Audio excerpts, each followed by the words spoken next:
Okay, I already did the long division. I wrote my mixed fraction over here, and now I'm going to do partial fraction decomposition with the remainder.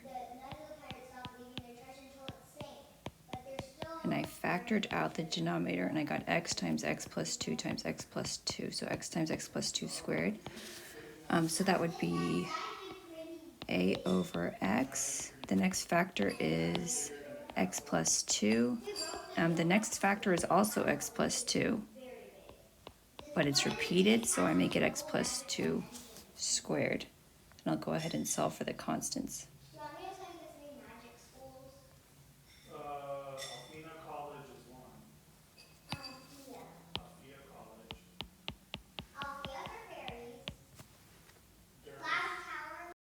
Okay, now I'm just distributing it out. I'm going to do the x plus 2 squared, which will be x squared plus 4x plus 4.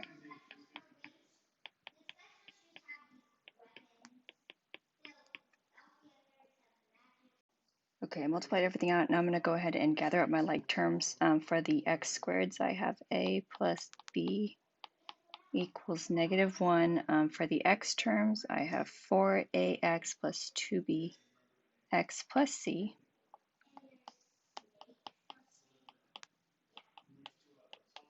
Equals -6. And then for the constant, I have 4a equals -20.